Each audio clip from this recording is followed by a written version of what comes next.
and welcome to the Ideal Nutrition Podcast. I'm Leah Higl and I'm here with my co-host Aidan Muir, and today we'll be talking about magnesium and its impacts on sleep.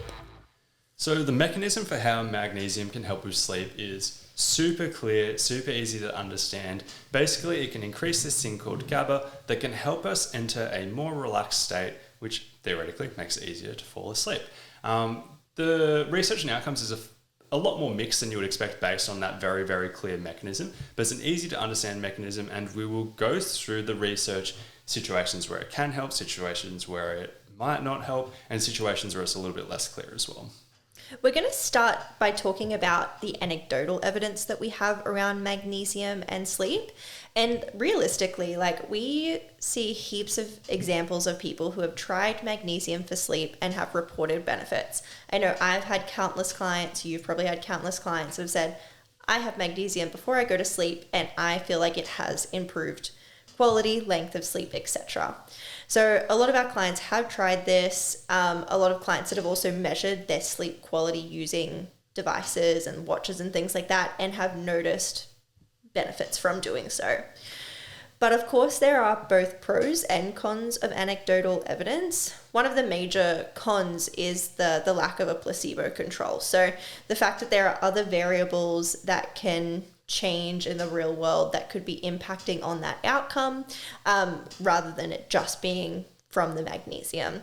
But the major pro is that we actually don't have a heap of research on this topic. So the anecdotal evidence that we have is slightly more relevant in this case than in a topic that we have heaps of actual RCTs, randomized control trials and different actual research for. So a good starting point would be what I'd call a proof of concept type of idea, which is what happens if you have too little magnesium? Because theoretically, that should be the easiest place to start, having too little magnesium. If there's a link between the two, that should cause issues with sleep. So while there is not a lot of research on this, it is clear that magnesium deficiencies and very low intakes of magnesium in general are linked with worse sleep. This could be addressed through either food or supplements to address that. But something as a bit of a starting point is that having a suboptimal intake of magnesium is super common. So the recommended daily intake is 400 to 420 milligrams for men and 310 to 320 milligrams for women. I, in a previous job, used to do nutrient analysis of all my clients' food diaries. There's a lot of reasons why we did that in that job. And we know that food diaries aren't a perfect representation of what people do. But on average, I'd see people getting 50 to 60% of that kind of recommended daily intake. So we know that a lot of people are falling short of that target. Magnesium, amongst a few other ones, is one of the most common ones that people would fall short on. That being said, having a deficiency as defined by a blood test is quite rare. When you look at a blood test and it says magnesium on it, how often have you seen a deficiency? Rarely ever. I think maybe a couple of times. Yeah, I think a couple of times for me too. Usually on a blood test, that's a sign that something else is going wrong, say kidney function or something else. Yeah. So a deficiency as based on a blood test is very, very rare. Other definitions of deficiency based around intracellular magnesium levels are reportedly quite common. But we can't test this easily, and it's hard to say how much this matters based on the fact that it's not tested very easily. It's not common and is apparently pretty expensive to get that as well. And there's no real clear gold standards or anything like that. So instead of me necessarily looking at that deficiency thing, because it's kind of hard to measure, I would look at it, probably not the perfect way, but I'd look at it being what is a suboptimal intake of magnesium in comparison to, say, the recommended daily intake, keeping in mind that the recommended daily intake is not representative of your needs. For example, an athlete with really high training loads who's sweating heaps probably requires a little bit more magnesium than that. I just like to put a number like the recommended daily intake out there so we have context to work from. Yeah, especially when looking at food sources and stuff, it's good to have context. Yeah. So next topic we're going to talk about is magnesium and insomnia. So one of the most cited studies on this particular topic involved 46 older adults with insomnia. They compared 500 milligram magnesium supplementation to a placebo. Overall, the magnesium group got significantly better quality and quantity of sleep. When interpreting this, though, it is worth highlighting that older people are more likely to have lower levels of magnesium due to both a lower dietary intake of magnesium, but also lower levels of absorption. So therefore, they are potentially more likely to benefit from supplementation than someone else. We also expect to see larger improvements in sleep from those who struggle with insomnia versus people that already get, somewhat decent sleep. So I think just looking at sleep research, there is kind of there's looking at sleep and then there's looking at people with insomnia, and there's not always obviously a direct overlap. We would expect more of a result from people in those insomnia-based studies. So whether or not this kind of translates over to just general sleep, less clear. A 2021 systematic review of magnesium and insomnia found 3 randomized control trials, and overall people got to sleep on average 17 minutes quicker and had a total increase in sleep time of 16 minutes. So generally that looks really promising, but obviously we do have the drawbacks of insomnia versus just general sleep. Yeah, I like that. I think that idea, once again, proof of concept, older people with insomnia, this is the group we would expect the most benefits in. Yes. And we did see benefits in that. And then that systematic review, not necessarily just on older people, that increase, once again, that looks promising. Downside, as mentioned, is there's only 3 randomized control trials. Coming back to that concept of anecdotal evidence, being if everything we see anecdotally seems positive and there's no randomized control trials, I pay attention to it. Yeah. If everything seems relatively positive and we had 20, just go extreme, 20 randomized control trials showing no benefit, I'm okay, I'll ignore it. Ignore the anecdotal evidence. This kind of space with the insomnia, I'm this looks pretty promising. The next topic, though, and I think this is what a lot of people are interested in, is just magnesium and general sleep. There's a lot of people who, I don't want to say necessarily just trying to optimize everything, but are trying to improve sleep. If we have a simple way of improving sleep, it makes sense to explore it because there's so many benefits of sleep. So higher dietary intakes of magnesium have been linked with better sleep. That is something that has been pretty well studied and is a pretty clear-cut link. But randomized control trials that are more tightly controlled have more mixed findings. While most people have what is considered to be an average or a suboptimal intake of magnesium, randomized control trials haven't really found evidence that supplement beyond these average intakes has found clear benefits. Keeping in mind that there's actually not that many randomized control trials looking at that, so I'm not personally reading too much into that. But it's worth knowing that it's I don't know, I spend a bit of time on TikTok. I see people talking about magnesium and sleep and how much of a game changer it is. And a lot of people comments will be this has changed my life. I get good sleep, etc., etc. When people say they're struggling with sleep, I see a lot of people recommending magnesium. And it's interesting that this is a relatively common recommendation, but we don't actually have randomized controlled trials supporting it for general sleep. So I'm a bit hesitant with the recommendation and everything like that. But one point that I will add onto that is it's relatively cheap and safe, so it is an easy option to try. Plus, if you personally have a lower intake of magnesium than the average, you're more likely to benefit from that.